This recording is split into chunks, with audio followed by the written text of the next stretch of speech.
While I'm a fan of video games, I'm also a fan of anime, so I gotta talk about a scene from Yu Yu Hakusho. So if you haven't seen Yu Yu Hakusho, man, are you missing out. It's when Koyuki tells Yusuke his teacher Genkai's last words, saying he was an annoying student, telling him to live a long time so she can rest in peace, and to go handle business with Toguro. Even just a bit later, Yusuke remembering an old conversation with Genkai, yelling at him to find something he truly cares about to pour his energy into, and to stop holding back due to his own fear of things not working out. And his response was a giant spirit gun into the sky, a perfect way to build up the upcoming events, a warning to his enemies, a sign to his friends that we up right now, and to Genkai, a message that he misses her already. Since I've been watching anime for a while, I gotta talk about a scene from Eureka 7. So if you haven't watched Eureka 7, you're missing out.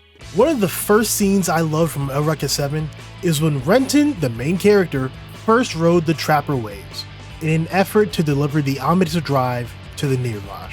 Renton then does a kickback drop turn like he always dreamed of, after taking the first step into solidifying his own convictions. Remembering his older sister's words, "Don't beg for things, do it yourself or you won't get anything." He then believed in the world and moved to reach out for his own dreams. And if he can already do a handful of the things he dreamed of, imagine what else his beliefs can achieve.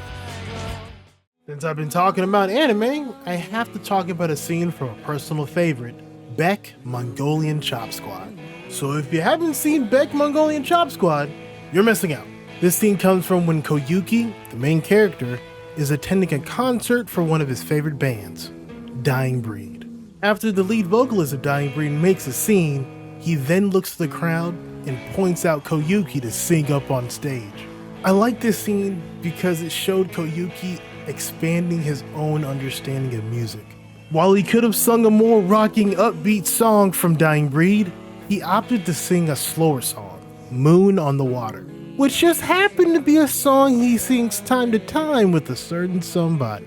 What makes this scene impactful for me is that despite Koyuki's rough start, he was able to sing a song by thinking of fonder memories. Learning that music is an honest expression of yourself that can connect you to others in an almost spiritual way.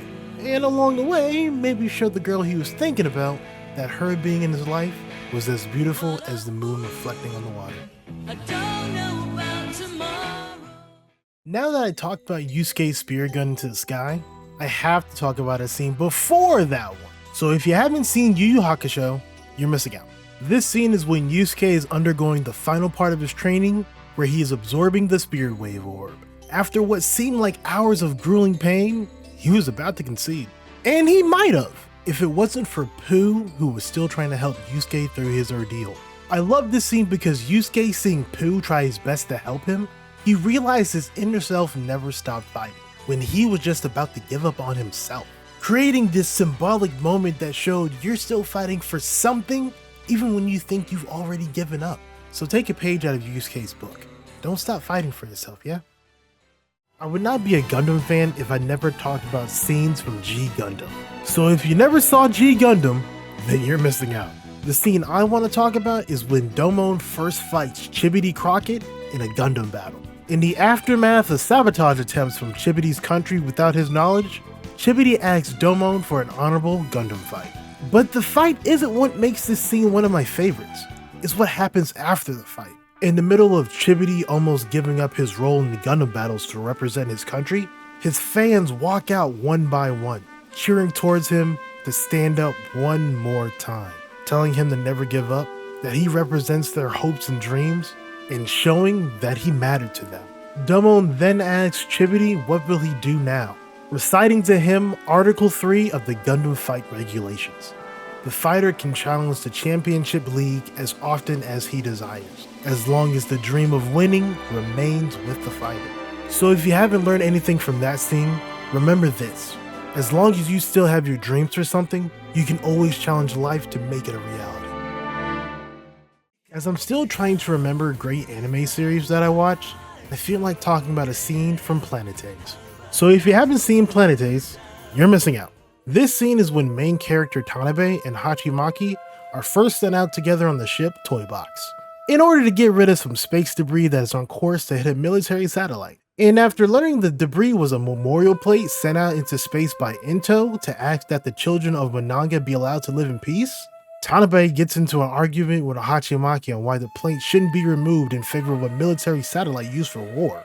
But after reaching the plate and reading it for herself, she finds out the plate was just Into propaganda and realizes the plate wasn't made to save anyone. This pushes her to reevaluate herself, such as the reasoning on testing her limits and wondering how much of a positive impact she can make on the world, asking herself what did she come to space for, if the world is still just the same tragic, daunting place it always was, and she wasn't any different.